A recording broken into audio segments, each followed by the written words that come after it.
Hi, good afternoon, and welcome to another program of African Drums. Don't be surprised, don't be shocked. LC Harry hasn't transformed herself.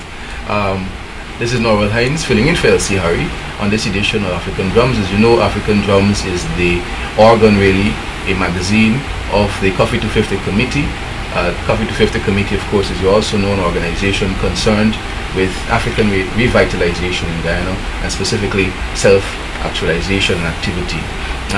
Our panel tonight is an interesting an interesting group of people discussing the topic social cohesion and African Guyanese perspective. A lot of the time tonight will be spent really also defining social cohesion. So I've got I would say, distinguished panel of experts on the topic here. To my very far left, no stranger to you, Dr. Ng-A-Qui. We know him more as Nippy, and he is, of course, the chair of the Cufy250 Education Committee. To his right, Mr. Sharma Solomon, former chairman of the Region 10 Regional Democratic Council. He is joining us here, no stranger to this channel and to these issues also. And we have our young activists whom you've met several times in this program and related issues on this subject, Mr. Kibwe, Copeland. Of course, I'm filling in, as I said, Norwell Hinds for LC Harry. So we're going to get straight into the topic. And the best place to start on a topic like this is at the beginning. So we start first with the definition. What is social cohesion? Specifically, is social cohesion the same thing as ethnic unity? Who wants to jump off? You want to start? Kibwe? All right, if I may.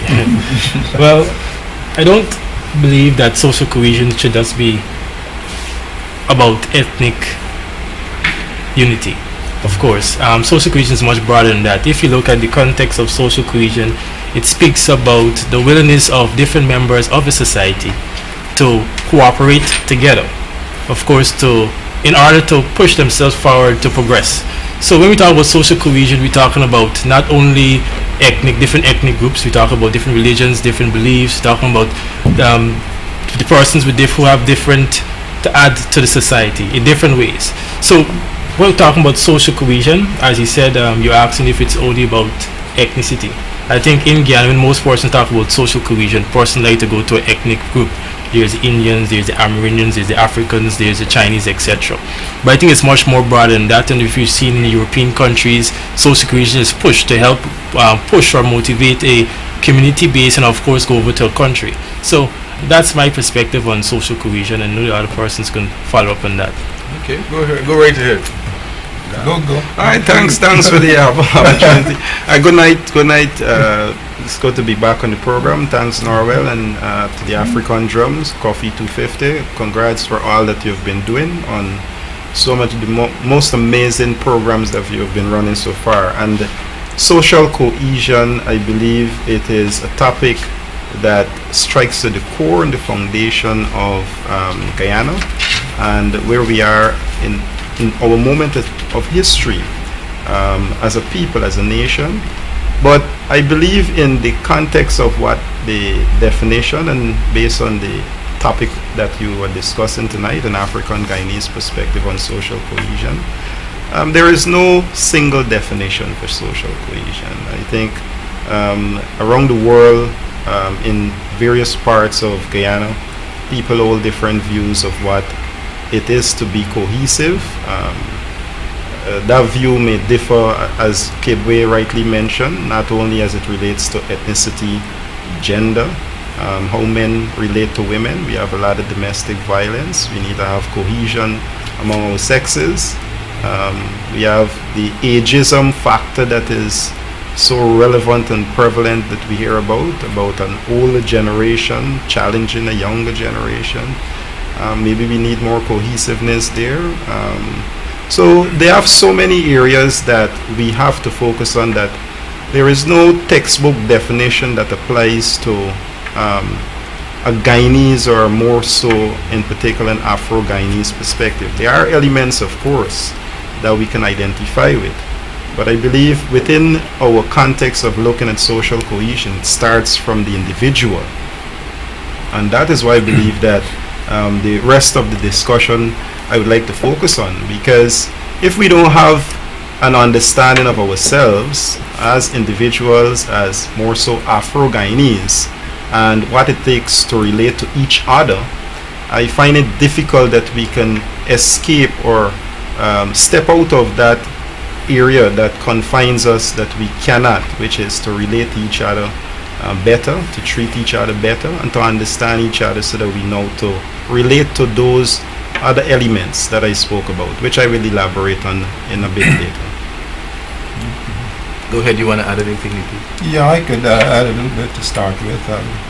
I think one of the, and I agree with Brother Sharma, the definition is broader, but I think one of the key elements, and as we discuss this, I think it will come up, one of the key elements for a cohesive anything is equality. Right?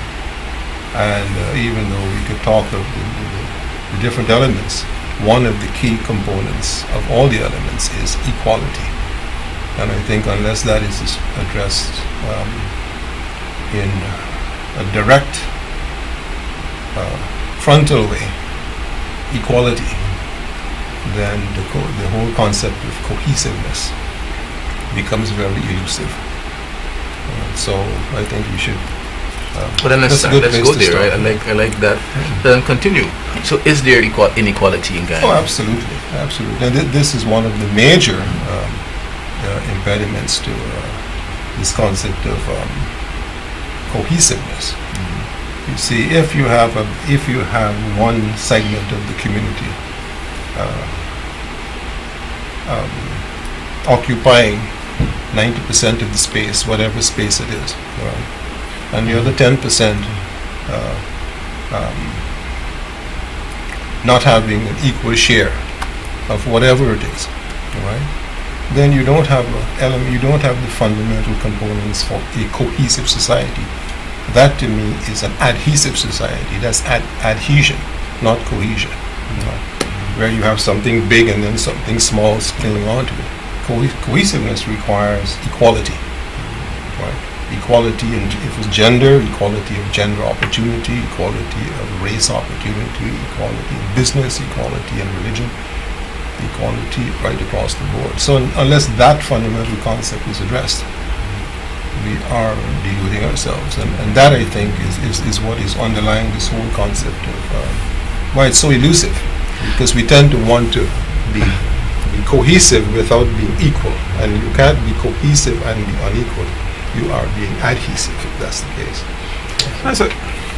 Go ahead, you want to jump in? I have a question, but no, you can ask the question. Because I think it might be relating to what. So is equality a requirement for social cohesion? Do we need equality before we can achieve social cohesion? Certainly you need equality, but you need, as a prerequisite. As I said, but you know, that is with a point of equality, but I think those elements are relevant, which include equality, but you cannot without justice. That's another very important element. Very, very important. I will put three starters at the starting line, but I must admit that though they're equally going to be starting this race now, and this is where government come in to ensure that we have a level playing field. But where government, or where we must recognize the injustice of society, we may have that equal start, is that some are far advantaged than others. And they're going to start, of course, but they're not going to finish together. Correct. Because they had no just understanding of how they're starting in the first place. So I think we have so much that is incorrect in our society that it requires a wider perspective for us to analyze and appreciate those elements, which include inequality, include injustice, and it include a system that would have allowed for this society over generations. Some very deliberate, and some that we would have on our own been responsible for, that we have to figure out. That is the complexity, but it includes those elements, and I believe we should not overlook one for the other. We should appreciate the complexity of what we are faced with, and how do we appreciate analyzing so that we can take it apart in a very systematic way. It was put together systematically. It was. From the construct of our integration of indenturedship and emancipated, enslaved Africans, and so much that went into the injustice of our construction, that we must understand that even if we start on an equitable, equal platform, it doesn't mean that we will see cohesion. All right. So I would ask that even as viewers, or we have social scientists and so many politicians who are participating in the construction of our society, to analyze carefully all these elements. I appreciate and I applaud the government of Guyana for the social cohesion ministry, as I believe policies are also necessary to create that sort of environment to promote social cohesion. All right. So that sort of step in having the ministry to have policy consider is also a good step. But I think we should have, further than that, a very careful analysis of a society that would have, over the years, been allowed to decay to the point where we have so much tension, not only between the races, but between people, that we are finding it difficult to overcome and would have been retarding our growth and development for so long. So I think it's that complex, and we have to take those elements apart. Kibwe, do you want to jump in here? I mean, this is an interesting departure. One we have brought into the conversation, one that social cohesion is not the same as unity. So that seems to be a consensus. That social cohesion seemed to involve at some level the discussion about equality. And then further you went to say equity, which is now not only that you're in the same starting line, but that you need to have, true in a society, justice. And that justice itself creates the environment for those who, even though are the same starting line, we consider that historical consequence that has impacted or disadvantaged their position in the race, so to speak, in this race that we're running. You also brought in, interestingly, which we didn't touch before, the role of the government of Guyana in creating a space for social cohesion, and particularly the role of the Ministry of Social Cohesion. So Kibwe, my question to you now has to do with, how do you see the role of the ministry as a young person particularly, but in general, in advancing social cohesion in Guyana? Well, interesting question, good question, of course. Now, following what my brother Sharma Solomon said, I do applaud the government for taking that step to actually put in the ministry to look over or to set policies. Of course, do much more than just set policies when it comes to social cohesion. I applaud them in that area, and I think it's a good step. And of course, as was mentioned before, social cohesion is a very broad and very complex thing to look at. You cannot look at it in one direction. As we talked about sexes, we talked about ethnicity, we talked about equality and all these different things. And I know, as I'm looking over on what the government is doing, I know they're doing a lot of workshops. I think going out to the end of this year, they're trying to do about 25 workshops around the country. To this get is the Ministry of Social Cohesion? Yeah, Ministry of Social Cohesion. I think they're trying to get consultations. Consultation. About 700 persons they want to get as advocates for social cohesion. Now, one of the mainstream things that should be done, of course, is social cohesion between the ministry, of course, and the ground root people. Besides putting, of course, the information on what social cohesion is and how it can benefit, and of course, the effect it has of not being cohesive, we also need to know what a person's perspective of it. And that's how we could get to figure out the different types of social cohesion that is needed. Because you might go to a particular area and you might explain what social cohesion is and ask persons, what are your views?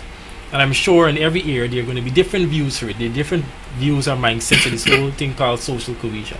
So the ministry is doing a good job. I want to applaud them in that. Of course, much more work has to be done besides just the ministry, of course, policies. It's going to take more than just the ministry or just a set of persons to make a country be cohesively correct, which wouldn't be something that can come just so out of the blue. That's something that I'm not sure if we're going to live to see it, but some improvement must be made. So it will take a lot more. So I want the viewers to understand that we're not just going to sit back here and allow the government to just say, no, we're going to make this country a cohesive country as much as possible. It's going to take more input of the government. It's going to take input of organizations, churches, and of course the individual itself.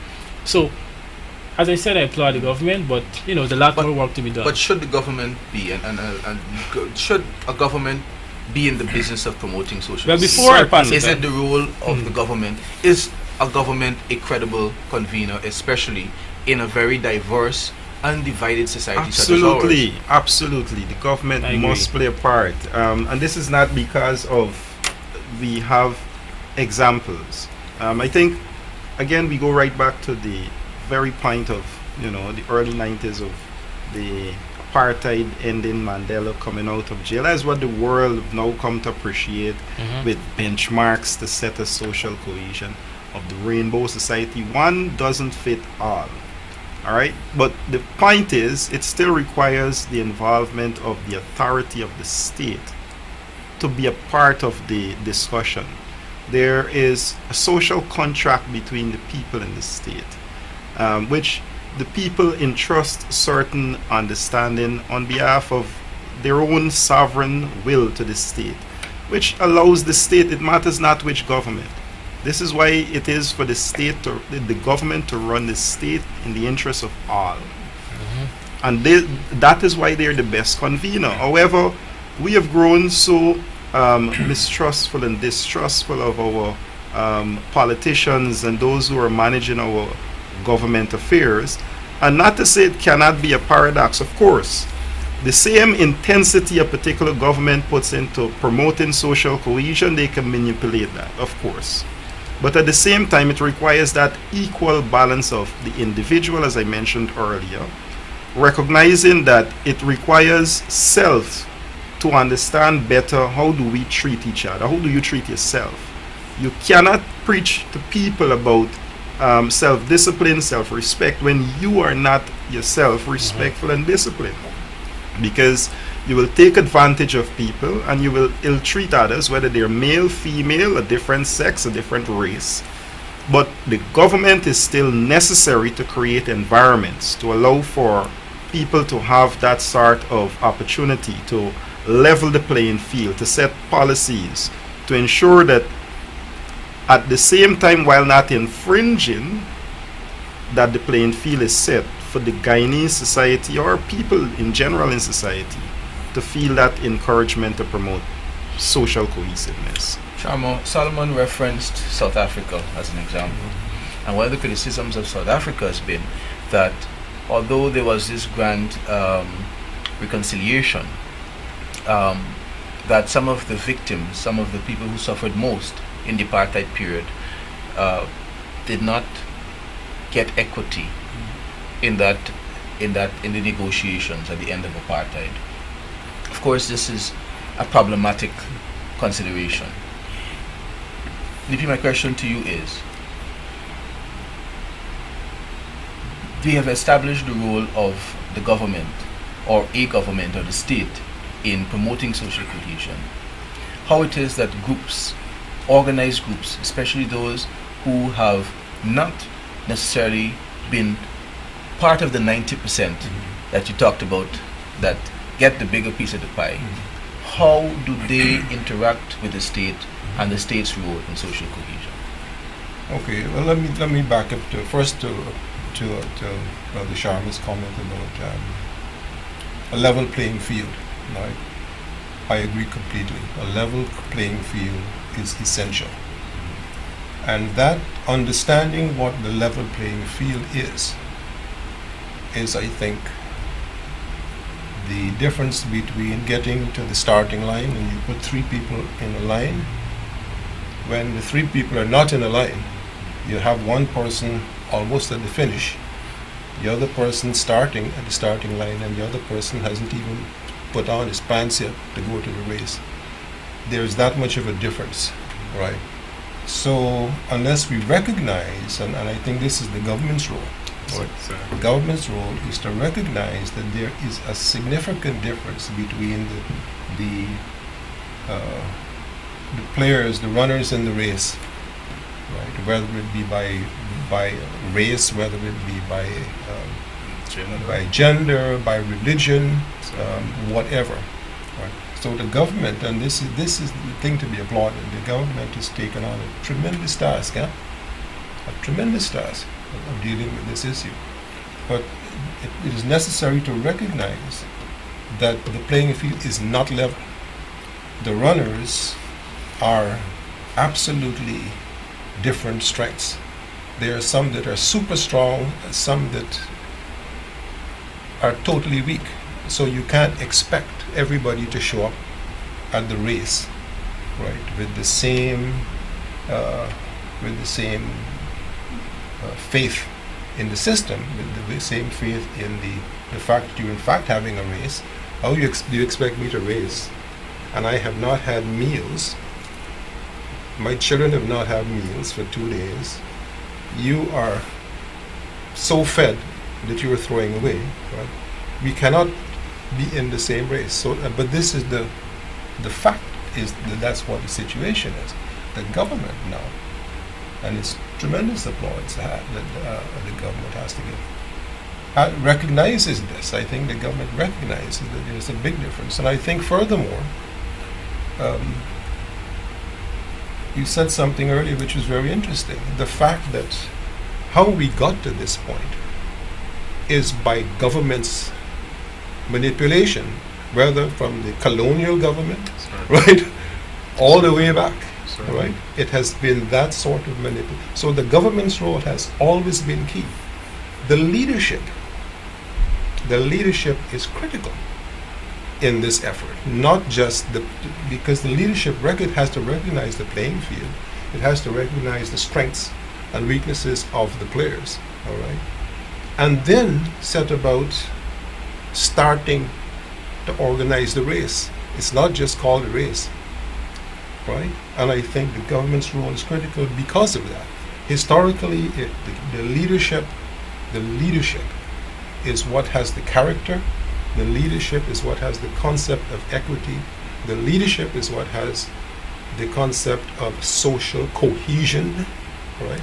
And not the people, because people have their own concepts. And let me give you an example. I'll give you 2 examples.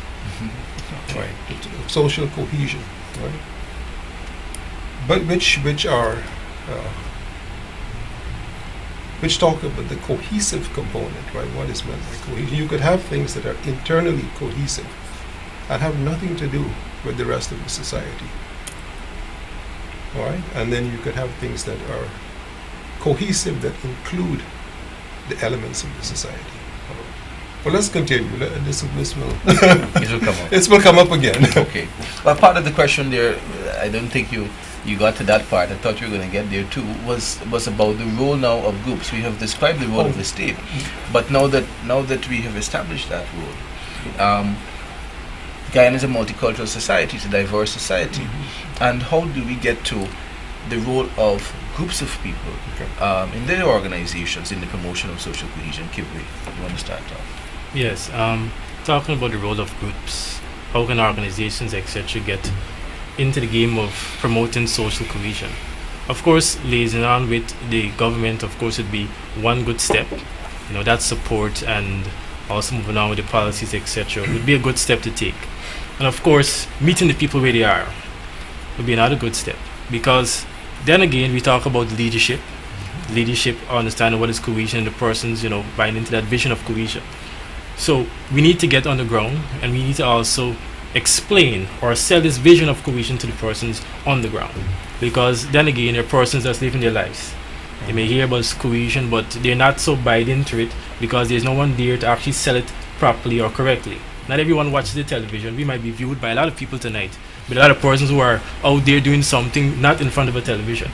So for the organization, the persons who are watching, you know, you need to get into the streets, you need to get into the communities and get the information out there. Start selling that vision of social cohesion, how persons can play a part. And of course, something I always advocate for, you have to also listen to the persons. after explaining what it is, the vision, listen to them, get their perspective. Because as my brother Sharma Solomon said, it has a lot to do with self. Persons have to also have their own beliefs and their own understanding, their own common sense of what is really going on. So the organizations have a big part to play.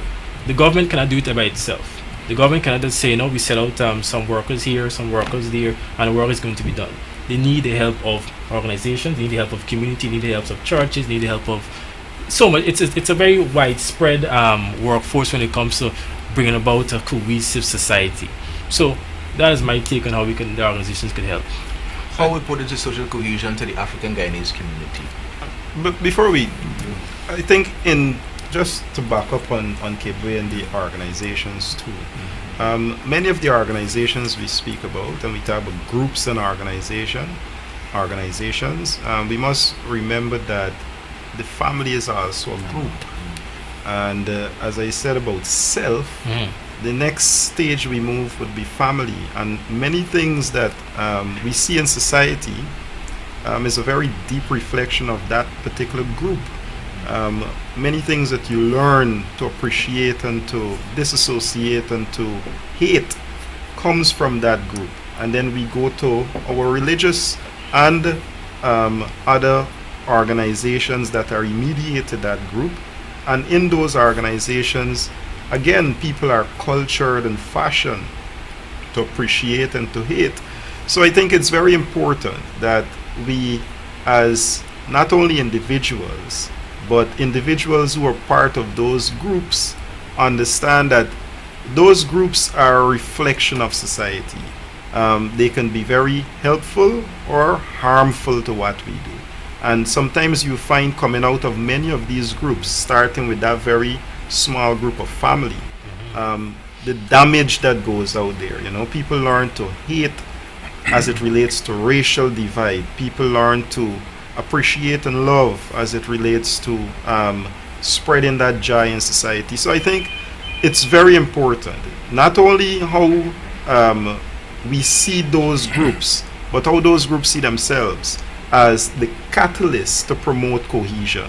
I think they must appreciate, just like the individual must appreciate, that I too must understand what it takes to treat myself properly so that I can treat others properly.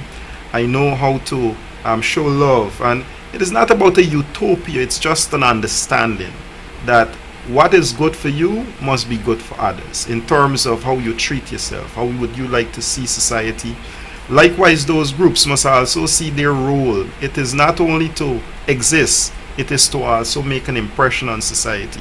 And that role must be established, whether the churches or religious institutions in general recognize outside of morality, there are other roles that they must also play in bringing cohesion to society. I think that too will allow them to be that sort of representative factor. Many times we realize just the role of what we are defined as. We are here to preach the word of Almighty God, nothing else. But we are not here to go into communities and see persons who may hold different views, and how we, based on our organizational arrangement, can change those perceptions. And I think those are some of the things that organizations must start to do from the family, to recognize their role as contributors to social cohesion. Okay, let me answer the question which I didn't answer initially. Part of the issue with social cohesion and groups, right, is that some of the groups that we're talking about, right, have no interest in social cohesion, have interest in exactly what we have, right, where we have an adhesive society. Right. So the problem is not, as I see it, getting people to work together. The problem, I think, is with getting the groups to understand the role and the limitations they have, right, and the expectations that the government has of them. See, groups, I mean, they're little more than family, I mean, even though the point is well taken. But the groups, some of the groups that I'm talking about have to do with domination of the society, right, and are not interested in social cohesion. And I think once this is and this is recognized, and this is the kind of issue that has to be dealt with by the government, and only the government could deal with this at that level effectively. Families could do so much, but the issue is bigger than families, right? And it is because of the difference in the philosophy of some of these groups who are not interested in social cohesion. So it's not as though people are out there and everybody's interested in social cohesion, we need to get organized. It's not that. It is some people are against social cohesion, and this is not 5 or 10 or 10% of the people. Okay. Now the African perspective. Yeah, Africa. All right. So Okay, that was the point I'm trying to make. Is that the government has a key role, right, in setting, and this is where integrity comes in. This is where vision of the government comes in. This is where the character of the government comes in. And this is why I think the role of this is a lot more than just social cohesion. It is the character of the government that is being tested here, because of the difference, the different forces that are pushing against. Some people do not want social cohesion, and they are not small and inconsequential. Some people want social cohesion. Some people want to dominate and control. I may be an idealist, but I have faith in the Guyanese people. I do. I really have faith in the Guyanese people. I'm certain about that. It's dangerous. It's very dangerous to completely leave, if not completely, to a very large extent, making this society cohesive by government.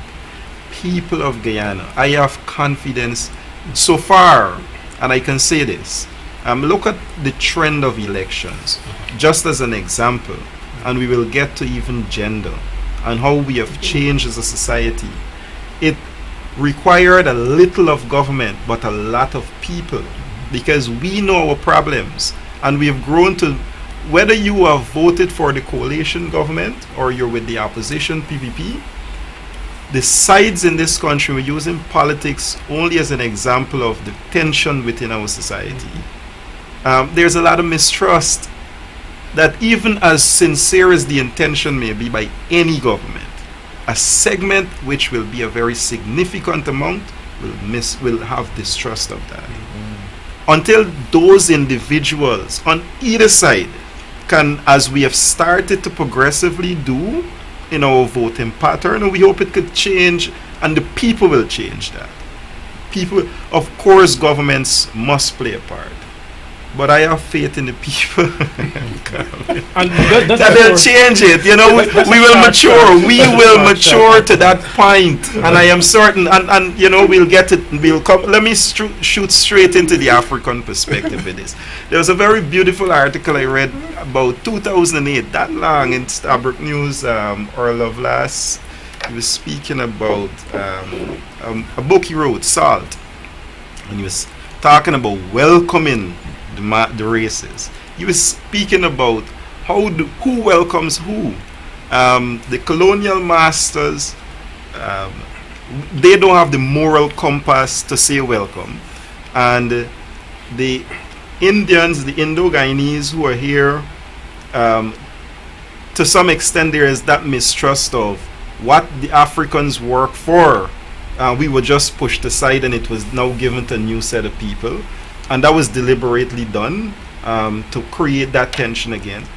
But we have been here as a people, as African Guyanese. We have cultivated a culture that we inherited from our parents, that was built on welcoming people. That's what he was saying in his book, that despite what we would have went through and gone through, that we are better positioned, and I believe so, of course. We are better positioned to demonstrate that level of maturity. Social cohesion in the Afro-Guyanese sense is built on a pillar of cooperatism. We have among ourselves, and the history could prove that, through cooperation, lack of tension, peace, commitment, cooperation, we bought villages to date that measuring in the number of trillions of dollars. And it had to be some level of cohesiveness. And I believe because we have that blueprint, our history would have proven that. And it's there for us to then say to the rest of society, this is how we will build Guyana as a nation. It is a running joke on the show that relates to Freddie and Vincent. So I don't want us to be guilty of any Vincent. So let's hear from young Kibwe here, who has been eager to jump into this part of the conversation. Yes, speaking about cohesion, of course, getting persons to buy into it. Then again, we have to look at the willingness, as you would expect, person's willingness to actually be a part of something cohesive. It goes back to a person's personal problems. The government or organizations or anyone may come and start breathing a vision that this is what this would be good for us if we be cohesive, if we come into a cohesive environment, etc. But then again, persons are not so willing to be so cohesive because their problems are still outstanding. It's not being dealt with.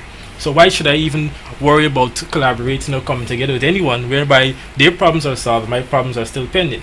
Talking about the African perspective, jumping straight into that.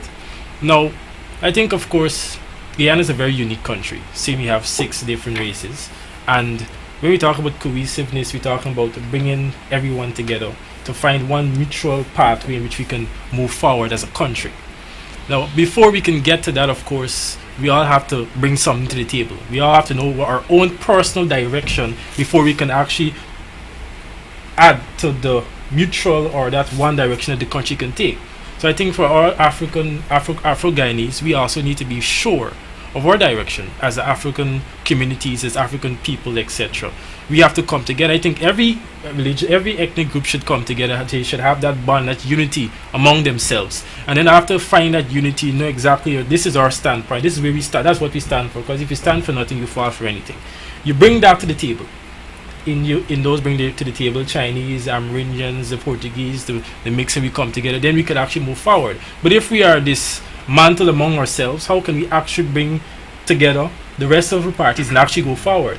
So that is when it comes to the Afro-Guyanese. I think that we need that unity among ourselves before we can push forward to get unity with anyone else, because we're disunited in some ways. Okay. Oh, I agree completely with what brother just said.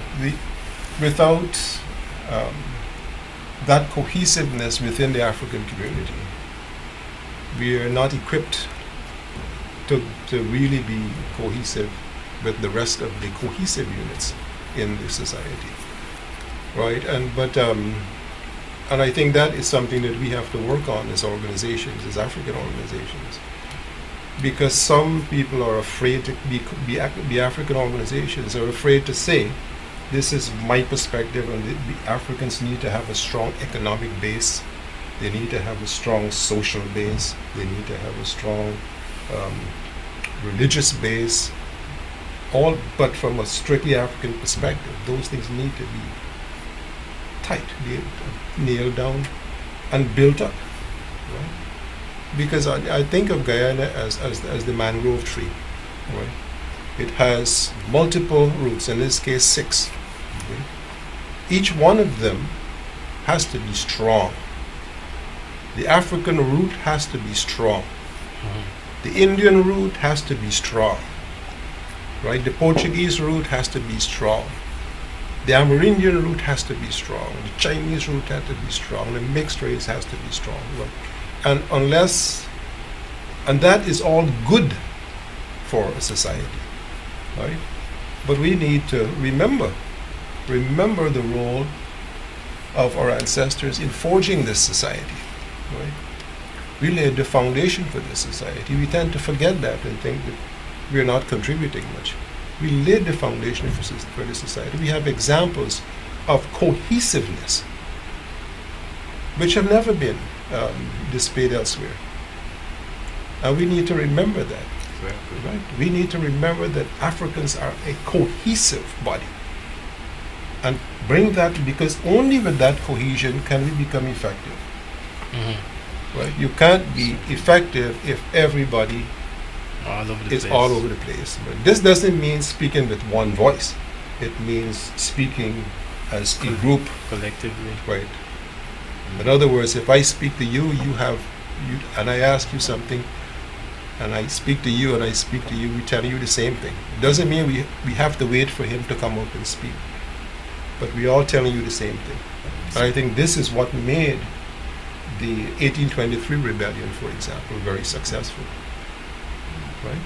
They had 11,000 people came out there. The British said, and this is one of the examples I wanted to give. The British said, we're going to teach these people a lesson.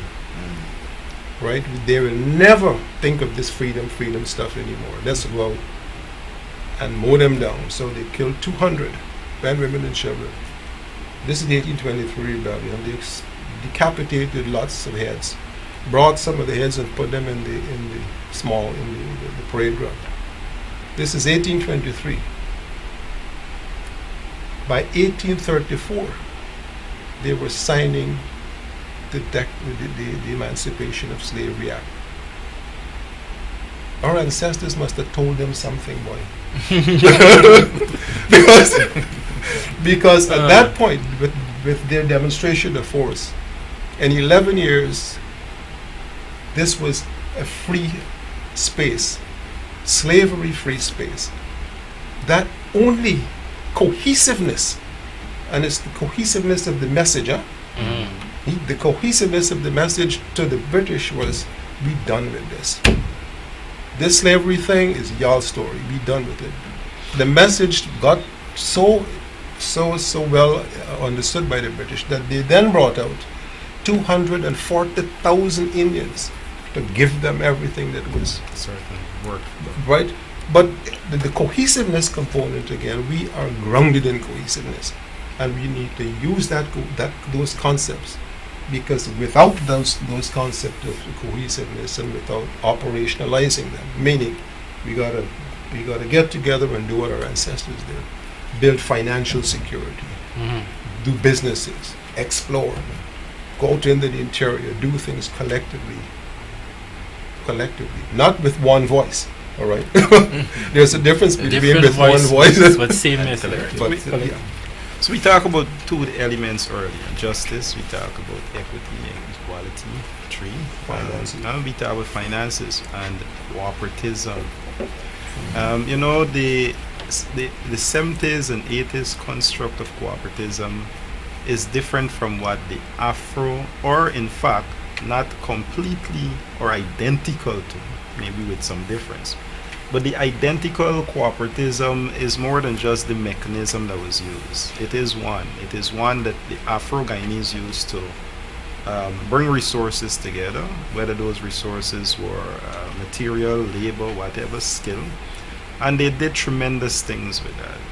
Those things that they would have done, they are there as example. That is a mechanism that we can use to forge ahead for social cohesion. And that is the perspective, the Afro-Guyanese perspective on ensuring that we have a model to follow.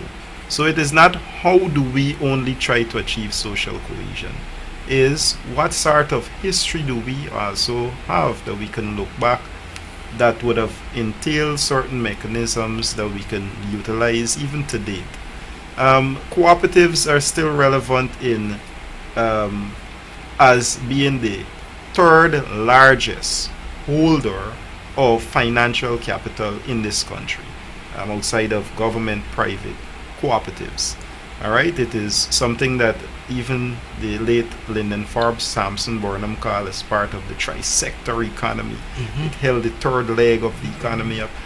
It wasn't by accident, it was a system and a mechanism used that Afro-Guyanese inherited and I believe should maintain to the point of understanding better what brought us together. Some of these mechanisms, which include cooperativism and cooperatives, that we can apply to date and we can utilize to build financial capital, to build housing schemes. Those things were used to have people own and live in houses. To ensure we find education. Systems were designed where we came together and we educated each other. Teachers in villages did that. So there is no exception of Guyana not having the remedy or can look within to find solutions. And that's why I made the point earlier about South Africa. there is no one size fits all. And internationally, I know we have outside influence to say what sort of indicators we must look for social cohesion, and we can look for those, but that will not definitely bring us the sort of togetherness and cohesive society that we need. It starts from within. We have a history with mechanisms to give as examples of how we can bring it together, and I think we should internalize from self to group, family, organizations, state. And I believe in doing so, we have enough examples that we can bring the society together. Just a small ad before you move on. Just a small ad. Who told you I was moving on? Go ahead. Yeah, just a small ad is that I'm glad that Sharma spoke about history, because I think that is one thing that is lost. And if we look at our history, our communities were built through cohesion, right? And then we speak about present. A lot of persons are even afraid to say they're black, or to say they're in a black organization, being afraid of being marginalized in some way, because it seems that, when you're defined as Afro-Guyanese or so on, it's a bad thing. That's actually a stigma out there in some cases. So we have to look at our history, that we all have a part to play. Afro-Guyanese come together, Indo-Guyanese come together. We all have that right to come together as a people. And then we have that, of course, that duty to come together as different races, as different beliefs, religious beliefs, etc., to move the country forward. Let's just look at Venezuela. When Venezuela say, Guyana as a people should say, right away to fight against them, not as different ethnicity or different religious beliefs as Guyanese. So we must understand our role as Afro-Guyanese, as Indo-Guyanese, etc. As we speak about Afro-Guyanese, we must understand our role as Afro-Guyanese, that we have a part to play collectively as Guyanese, and of course collectively as Afro-Guyanese. So that's a small add I want to add to that part. No, I think it was a useful one. But you made a point earlier that I wanted to talk a little bit about as we come to the end of the program, and it has to do with the economic requirements, the economic responsibilities of the individual, and how this responsibility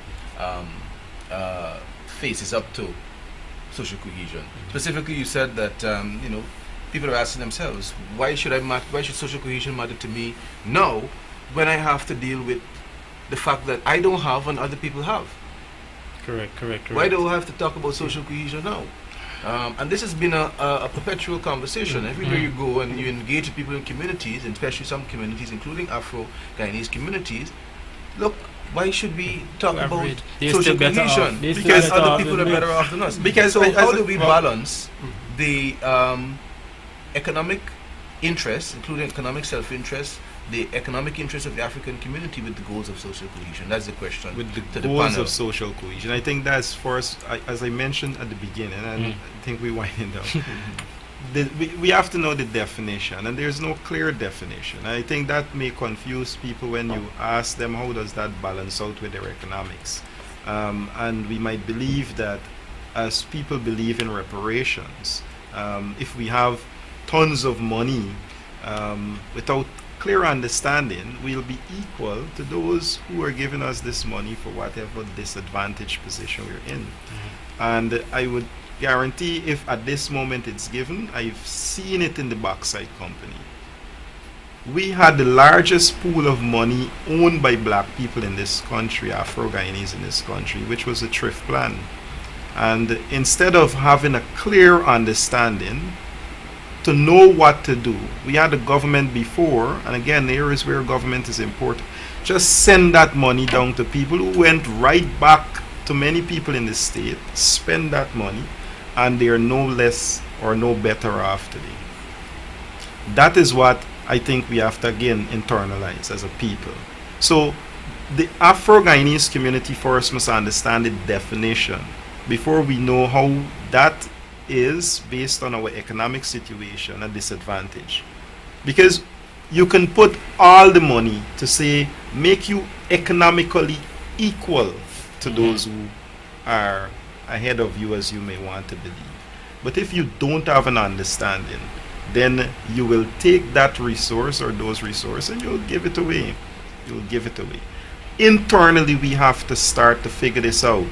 So whenever that time comes, if ever it comes, that we're going to be there we must understand that we are not going to only be at the level playing field, but we are going to be there equipped with the resources that will give us that start that will ensure we get to the finish line. We have to, it's not about putting money into the economics of people's pocket. They need to understand first themselves and what social cohesion is, or else they're going to waste the money. They're going to waste the economics. They won't understand their disadvantaged situation in the first place to begin with. Well, I think this is the. I think people have a better understanding than you might think. All right. But I think the role of the organizations and the way forward, specifically with respect to economics, all right, the government has a key role in recognizing that the playing field is not level, right? And it has nothing to do with bundles of money. It has to do with equal access, equal opportunity, right? People don't have the opportunity at this point in time. They are now getting to the point where they're having some access. Okay? For years they had no access, literally shut out. And this is not a small problem. Okay? So when we say equality and equity and money, and why some people can't relate to this concept of social cohesion, is because of the vast disparity between those who have and those who don't have. And until that is addressed specifically, it has to be addressed specifically as an economic issue, right? Not as part of a big bundle, specifically as an economic issue. And that has to come from the leadership, because I don't think there is going to be anybody who owns a truck that is going to automatically say, boy, I got 5 trucks, you come and take 2 so that we can be equal. I don't think that's going to happen. He will have 5 trucks park up in his yard and you could be whistling in the wind. And you know what I'm talking about. All right? So the point is, there has to be that not only recognition but acknowledgement of this big disparity. It's not trivial. And don't insult people by telling them that if you give them money they can throw it away. People will not. That has not been the practice of Guyanese. Guyanese have been the most frugal black people. How do you think they bought these villages? The examples that we have, they are most sensible with money. They are not fools. All right? So we can't insult the African community by saying that if they get money, they have to teach them how to use it. We have been teaching everybody how to use money, so it's ridiculous to use that as an example. However, I see because I have a practical example. I have a practical example of almost $4 billion. For one you have, I have 5 positive examples. So let's go there. All right. But the point is that we need to recognize that there is this disparity. And until we recognize that that's financial, this is because people don't have, right? So you can't expect them to be cohesive with somebody who has plenty, right? It is not going to work. You have to close the gap, right? You must close the gap. And then we can start to talk. Unless you start to close the gap and people see meaningful evidence of that, not just going out in the community and gaffing. They have to see jobs. They have to see income coming in. They have to see their bank accounts getting, and they know about saving, right? They have to see their bank accounts. We come to the government, and the president can't do that. The president made the point that it's not his job about finding. It's not about the government finding jobs for people. I think people were a bit upset by that statement. But I think the relevance of that statement is that we have to also start to internalize, and that was the point the president was making. Can you go to your backyard and make money? Of course. How much of us willing to do that as a people before money is given to us? Before somebody give anything to us as a people, how many of us have productive backyards that as a community and as a collective, we're not purchasing from anyone outside of our community. How much small communities in Georgetown, Linden, Berbice, black communities, outside of any support or help, knowledge-wise, is collectively internalizing how they're going to feed themselves right now. A lot of them, that's The lot is not enough to take care of the matters that are affecting black people cohesively. Collectively, those organizations need to start to teach people how to manage their resources. They're going to waste it. no. And 2 points. You have a question to ask? No, I want Kibwe to jump in. I was going to say to the audience, so this is what's happening. You have an all-male panel. It's two points from both persons that I want to hold on is understanding and of course access. Now I think those two come together, those two in sync, because they should be when it comes to access, we talk about access of course of funding, access to mentorship, access in all ways, and it goes back to understanding, because even though there are persons who have the basic understandings of how to use what is given to them, there are certain persons who do not, because we got to look at the younger generation. Remember, the younger generation is the majority of the population, and they're the ones that we say are last. They're not last, they're forgotten. That's how I would like to say it. They're forgotten, they're not last, and they need to be educated. They need to be educated. Taught. They need to be guided. And to be honest with you, people might say they don't want to be educated, but that is not true. That's right. That's not true. The way and how people approach young people is what pushes them off. You see, I'm a young person, I could talk for young people, and people have their own their own way, or their own religious way, or the old traits and how they want to approach people. But young people are different. We're more you don't want to hear the whole constitution read out. You basically want to hear what is in this for us. How can we actually get a job? Give us a straight talk. We want to hear too much of words. So it's a whole difference. We come to the end. This is getting exciting at the end. But I want to jump in too with a little piece to say that that economic disparity exists even within communities or groups that may be seen from the others, and if you apply an others type of perspective, the sociological term of others, there are economic disparities within groups as much as they are across groups. That's no excuse. And social, I agree. No and excuse. social, it seems what we're saying is that That's social not what I'm cohesion does require a conversation about inequality and about the economic disparities that exist between people. Face and direct. Face and direct. And I think that we started the conversation by talking about coming to the table from a position of strength. That groups, regardless of who those groups are, that you must come to the table with a position of strength and say that these are our interests, and this is how the goals of social cohesion affect our interests. And I think that is a worthwhile conversation, and and recognizing that young people engage differently and will have a different sense of the future. Exactly. Just as women will have a different sense of what their interest in the future is, and so on. And so in wrapping up, we have one question, going each person a minute. Guyana has persistently engaged the issue of ethnic unity, and particularly the social cohesion, especially how we've defined it in this program. And although we have not equated the two terms, social cohesion and unity, we have said that ultimately social cohesion does speak to a shared understanding, a shared patrimony, an understanding of a shared patrimony, an understanding of a shared responsibility within the Guyanese collective. My final question to all of you is, are you optimistic that we can achieve this elusive goal of social cohesion and the elusive goal of ethnic unity? There, for the question, I've separated the two terms. So please, are you optimistic? We can start. Where do we want to start? We can start here in Guru. We want to start there. Youth first. What I can say is this, that anything is possible. That's my belief. Anything is possible. Of course, social cohesion is not something that I would say the whole golden goal that we have out there that is so bright that we're put into the world. It's not something that's going to come easy or something that I might even live to see.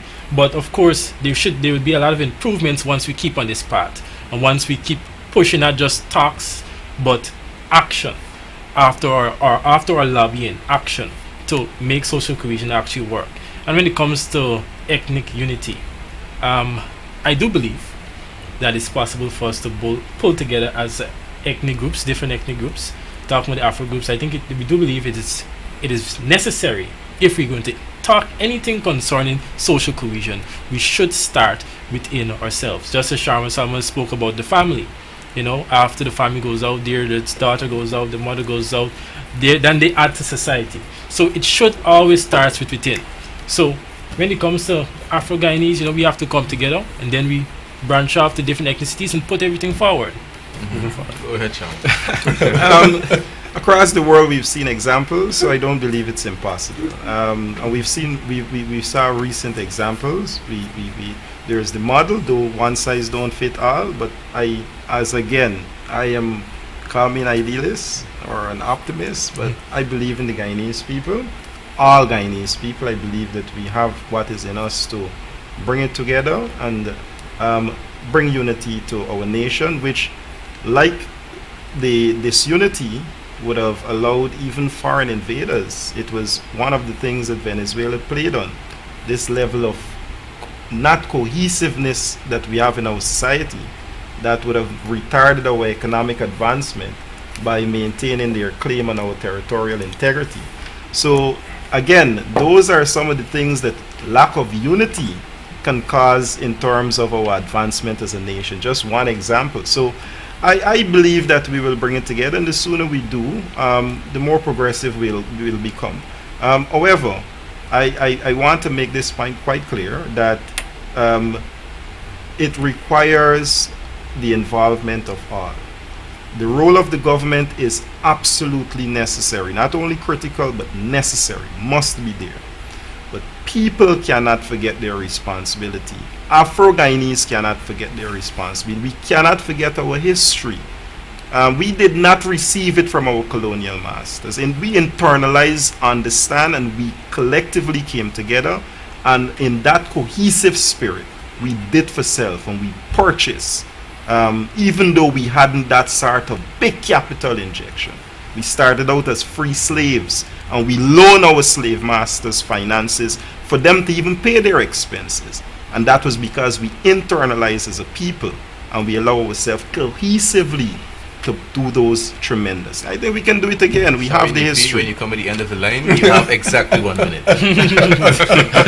Unfortunately, a lot has been said already, so I don't need to say much. But no, I think in terms of cohesiveness, the African community has a history of cohesiveness. We don't quite appreciate it. I think part of what we need to do is to understand that cohesiveness is essential. Cohesiveness is essential for progress. Right? Cohesiveness is absolutely essential. Only until there is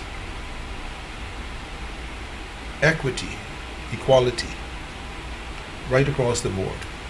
Right? Only until that is approached in a serious manner, right, by everybody, will this unity, the ethnic unity, come about. All right. Remember, a lot of this is religiously enforced. Religious disunity I'm talking about is religiously enforced. So the forces that are coming against the people themselves are not trivial. So we can't trivialize it. These are serious forces. So the people, it's not people are good people, but there are other things that are bearing on them. Okay. Given this complexity, though, I still think, and I agree with Sharma, that there is something innate in people that does not want to foster disunity. Because we're all, in one way or another, mixed up in all kinds of things. So we can't be that separate, even though we want to be. We can't be that separate. Okay. So there is hope, I think, but the role of the government in terms of setting the framework, in terms of having the leadership and the character, that has to be the standard that everybody must look up to, right? And not look down to, look up to, and say the government wants this. We as people also want it, so we're all walking in the same direction. All right, folks, there you have it. We've heard from the optimist. We've heard from the national characterist. And we've heard from the youth who has spoken about responsibility and all of our responsibility. I've been your host, Norwell Hinds, sitting in for LC Harry. As I said, this is African Drums, the magazine of the Cufy250 committee. Join us again next week, of course, for another program. Check us out on Facebook, Cufy250. Send us an email if you are interested in any of these topics. And of course, check the YouTube channel for this show and other shows. Again, filling in for LC Harry. She'll be back here soon, so I know you all miss her. So this is African Drums signing off. Enjoy your night.